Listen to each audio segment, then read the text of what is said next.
Savitri silks చేనేత వస్త్రాల అద్భుత ప్రపంచం. సంప్రదాయం స్టైల్ ఒకే చోట.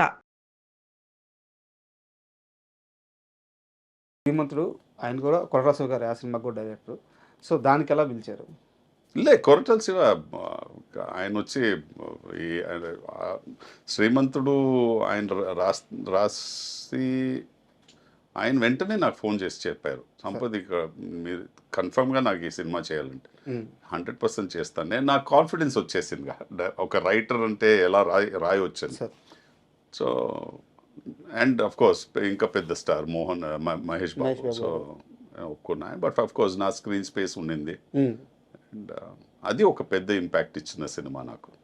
అంటే శ్రీమంతుడు మొత్తం మీద ఈ పర్టికులర్ సీన్ నాకు బాగా నచ్చిందని చెప్పుకుంటే ఏం చెప్తారు? అది కన్ఫ్రంటేషన్ సీన్ ఉందిగా, మళ్ళీ ఇచ్చేయాలి ఆయన వస్తారుగా మన ఊరికి వచ్చి, అది ఆ సీన్ మీరు చెప్పింది. ఊరి నుంచి ఇవన్నీ తీసుకున్నారు, తిరిగి ఇచ్చేయాలి. మీ అన్నదమ్ములు ఇద్దరు ఉంటారు పక్కన. అవును, అవునా? మంచి మంచి సూపర్ సీన్ అది. అంటే మహేష్ బాబు గారి యాక్టింగ్ విషయానికి వస్తే ఆయన చాలా సెటిల్డ్గా, అంటే లౌడ్ యాక్టింగ్ అని ఉండదు, చాలా సెటిల్డ్గా ఉంటుంది. సో మీకు ఎలాంటి ఒక ఎక్స్పీరియన్స్ ఉంది మహేష్ బాబు గారు? మహేష్ బాబు వచ్చి ఒక న్యాచురల్ యాక్టర్. ఎందుకంటే నేను ఎందుకు న్యాచురల్ యాక్టర్ అని చెప్తానంటే, ఇప్పుడు మనం మాట్లాడుతున్నాం, రెగ్యులర్గా మాట్లాడుతున్నాం, అంతే. ఆయన ఎలా అలాగే చేస్తారు షార్ట్లో. రియాలిటీలో మనం అలాగే చేసుకుంటాంగా, అంతే సార్. మనం ఎగ్జాజరేటెడ్ ఎక్స్ప్రెషన్స్తో మాట్లాడాము. అవునా మీరు ఇంటర్వ్యూ చేస్తున్నారా, ఇలా చేయముగా, అవునా ఇంటర్వ్యూ చేస్తున్నారా అంట. మహేష్ బాబుది అలాగే ఉంటుంది. ఇట్స్ యాజ్ నార్మల్ యాజ్ ఒక ఇద్దరు మంది మాట్లాడుకుంటే ఎలా ఉంటుందో అలా ఉంటుంది. సో అది ఒక ఇంపాక్ట్ ఇంకా పెద్దగా ఉంటుంది అది స్క్రీన్ మీద కదా. ఒక ఆర్టిస్ట్ అఫ్ కోర్స్ అతనిది ఆరా, అతనిది లుక్స్, ఆయన ఉన్న ఒక పర్సనాలిటీ అన్నీ ఇంకా యాడ్ అవుద్ది.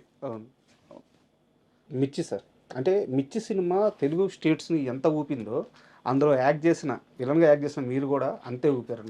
ఆ ఇంపాక్ట్ ఇప్పటికీ అలాగే ఉంది. అవును సార్, మనం మిర్చి సినిమా గురించి చాలా మాట్లాడుకోవాలి. దాని లోపలికి వెళ్ళే ముందు మిర్చి నుంచి ఒక్క చిన్న డైలాగ్.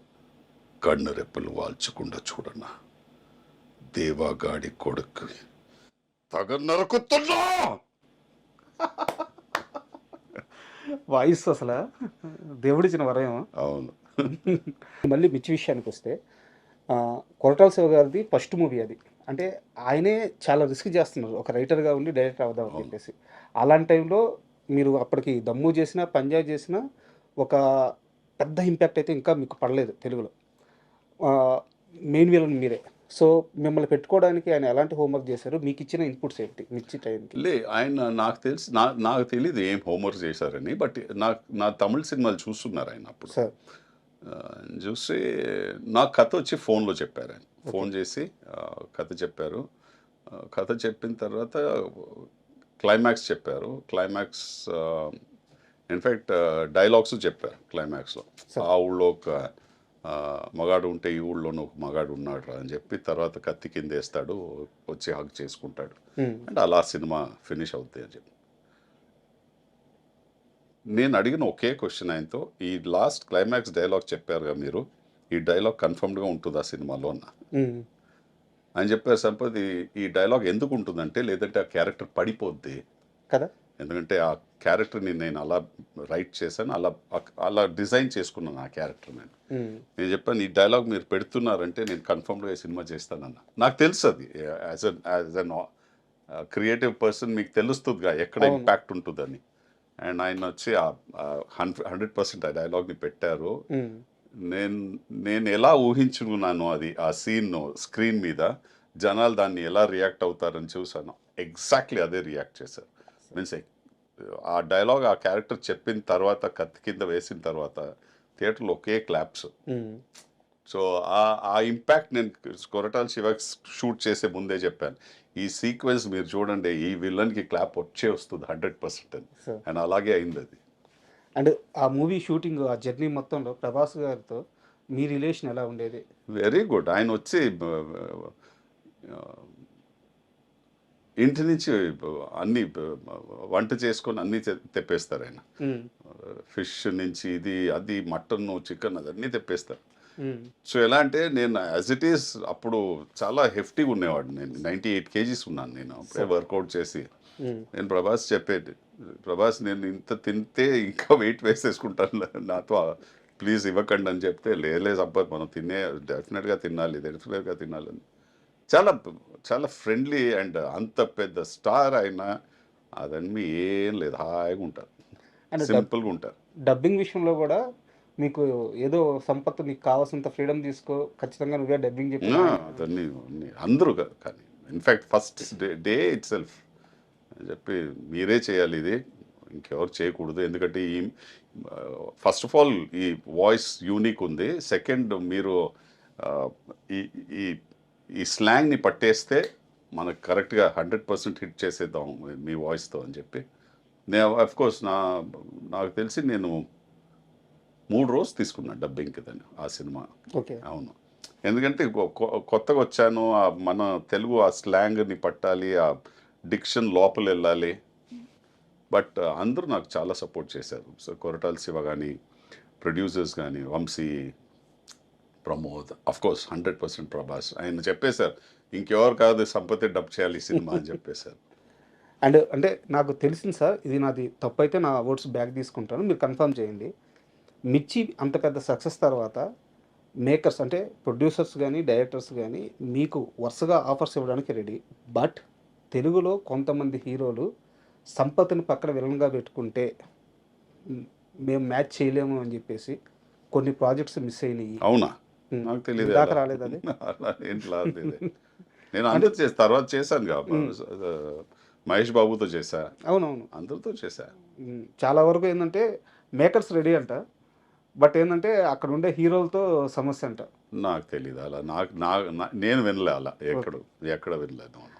అండ్ నాకు తెలిసి అలా ఉండదు సార్, ఎందుకంటే నేను యాక్ట్ చేసిన అన్ని హీరోస్ చాలా కాన్ఫిడెంట్ అయిన హీరోస్. సో నాకు ఒక్కసారి నేను చెప్పేది యాక్ట్ చేయని హీరోల గురించి తెలియదు నాకు, మళ్ళీ తెలీదే, నాతో యాక్ట్ చేయలేదంటే నాకు ఎలా తెలుస్తుంది సార్. అండ్ సారీ సార్, అంటే మిర్చిలోకి వెళ్దాము, మీరు డైలాగ్ చెప్పారు కాబట్టి ఒక కంటిన్యూటీ క్వశ్చన్ అడిగి మిర్చి గురించి వెళ్దాం. మామూలుగా తెలుగు 2 రాష్ట్రాల్లో ఒక వాయిస్ అంటే సీనియర్ ఎన్టీఆర్ గారు, ఆయన దేవుళ్ళ భావిస్తాం. ఆయన తరువాత మోహన్ బాబు గారు, ఆయన వాయిస్కి ఇక్కడ కొన్ని కోట్ల మంది ఫ్యాన్. అవును, బట్ ఆయన మీ వాయిస్కి ఫ్యాన్ అంటారు. అవును చెప్పారు నాకు. అంటే ఏ సందర్భంలో అలా చెప్పారు, ఏం జరిగింది కాస్త వివరంగా చెప్తారు. నేను విష్ణుతో ఒక సినిమా షూటింగ్లో ఉండేటప్పుడు వాళ్ళ ఇంటి దగ్గరే షూట్ చేశాను సార్. సో విష్ణు చెప్పారు, నాన్నగారు మిమ్మల్ని కలవాలి అని చెప్తున్నారు, ప్యాకప్ అయిన తర్వాత ఇంటికి వస్తారు, వాళ్ళ గేట్ బయటే షూట్ చేస్తున్నారు సార్. సో వెళ్తే ఆయన కూర్చున్నారు అక్కడ, అండ్ చాలా చాలా అంత సింపుల్గా మాట్లాడారు నాతో. యాక్చువల్లీ కూర్చో సంపత్, నాకు చాలా నచ్చుతుంది, నేను నీ గురించి చదివాను, నీ గురించి విన్నాను, అండ్ నువ్వు వచ్చి మీన్స్ ఏది ఉంటే అది స్ట్రైట్ మాట్లాడేస్తావంట, ఇదన్నీ నా క్యారెక్టర్ అలాంటిదే, నేను అలాగే అవన్నీ చెప్పారు. తర్వాత ఆయనతో వచ్చి కలిసి నేను డిన్నర్ చేశాను ఆ రోజు, చాలా 3-4 అవర్స్ ఆయనతో ఉండి ఒక మంచి ఎక్స్పీరియన్స్ అది. అప్పుడు చెప్పారా మీ వాయిస్ గురించి? వాయిస్ గురించి చెప్పారు, చాలా బాగుంది వాయిస్. ఇన్ఫాక్ట్ నేను మిర్చి వచ్చి చూసేటప్పుడు ఫస్ట్ అడిగాను, నేను ఎవర్రా ఇతను, డబ్బింగ్ చేశారా, ఎవరైనా కొత్త డబ్బింగ్ ఆర్టిస్ట్ వచ్చాడా, ఎవరు ఇదని అడిగా. తర్వాత తెలిసింది నువ్వే, నీ వాయిస్ ఏదని చెప్పి చాలా హ్యాపీ పడి అదే చెప్పారు, క్లాస్ సినిమాలు చేయి, ఎక్కడ తగ్గకో, అలాగే ఉండో, నువ్వు ఎలా ఉన్నావో అలాగే ఉండో, అండ్ హెల్త్ అని బాగా చూసుకో అన్నీ చెప్పారు. And for more videos, please subscribe to iDream. Please subscribe to iDream. Please subscribe iDream. And please subscribe to iDream. For more videos, subscribe to iDream. please like, share and subscribe to the channel. Congratulations, iDream. Subscribe to iDream. Subscribe to iDream.